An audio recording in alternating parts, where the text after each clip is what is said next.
بسم الله الرحمن الرحيم.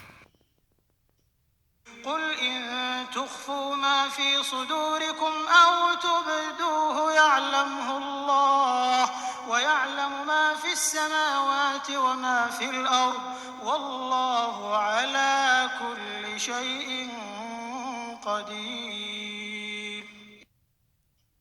اے پیغمبر لوگوں سے کہہ دو کہ کوئی بات تم اپنے دلوں میں مخفی رکھو یا اسے ظاہر کرو، خدا اس کو جانتا ہے، اور جو کچھ آسمانوں میں اور جو کچھ زمین میں ہے اس کو سب کی خبر ہے، اور وہ ہر چیز پر قادر ہے۔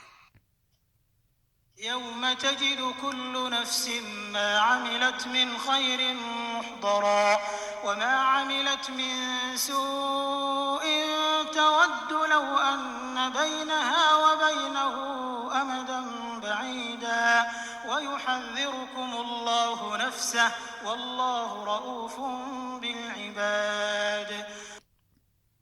جس دن ہر شخص اپنے اعمال کی نیکی کو موجود پالے گا اور ان کی برائی کو بھی دیکھ لے گا تو آرزو کرے گا کہ اے کاش اس میں اور اس برائی میں دور کی مسافت ہو جاتی، اور خدا تم کو اپنے غضب سے ڈراتا ہے، اور خدا اپنے بندوں پر نہایت مہربان ہے۔ قل إن كنتم تحبون الله فاتبعوني يحببكم الله ويغفر لكم ذنوبكم والله غفور رحيم. اے پیغمبر لوگوں سے کہہ دو کہ اگر تم خدا کو دوست رکھتے ہو تو میری پیروی کرو، خدا بھی تمہیں دوست رکھے گا اور تمہارے گناہ معاف کر دے گا، اور خدا بخشنے والا مہربان ہے۔ قل أطيعوا الله والرسول فإن تولوا فإن الله لا يحب الكافرين.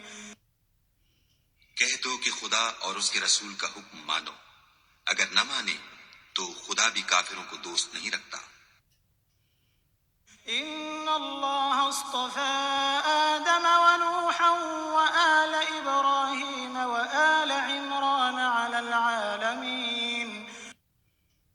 خدا نے آدم اور نوح اور خاندان ابراہیم اور خاندان عمران کو تمام جہان کے لوگوں میں منتخب فرمایا تھا۔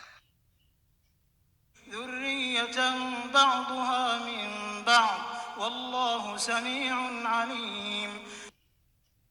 ان میں سے بعض کی اولاد تھے، اور خدا سننے والا اور جاننے والا ہے۔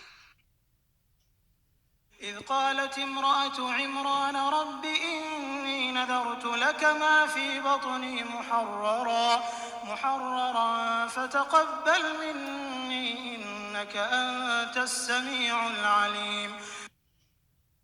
وہ وقت یاد کرنے کے لائق ہے جب عمران کی بیوی نے کہا کہ اے پروردگار، جو بچہ میرے پیٹ میں ہے میں اس کو تیری نذر کرتی ہوں، اسے دنیا کے کاموں سے آزاد رکھوں گی، تو اسے میری طرف سے قبول فرما، تو تو سننے والا اور جاننے والا ہے۔ فلما وضعتها قالت رب إني وضعتها أنثى والله أعلم بما وضعت وليس الذكر كالأنثى وإني سميتها مريم وإني أعيذها بك وذريتها من الشيطان الرجيم.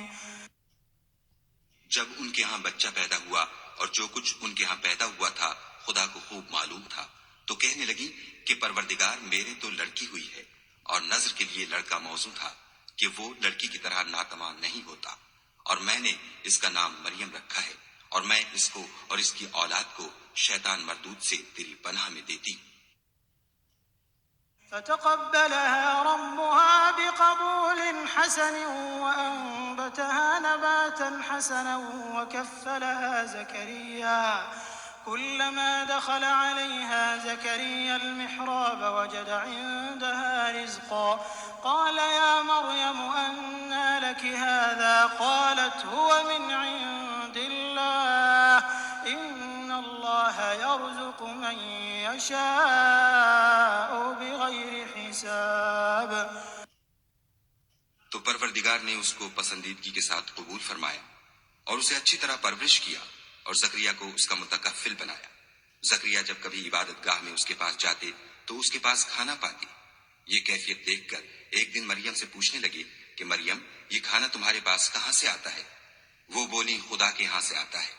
بے شک خدا جسے چاہتا ہے بے شمار رزق دیتا ہے۔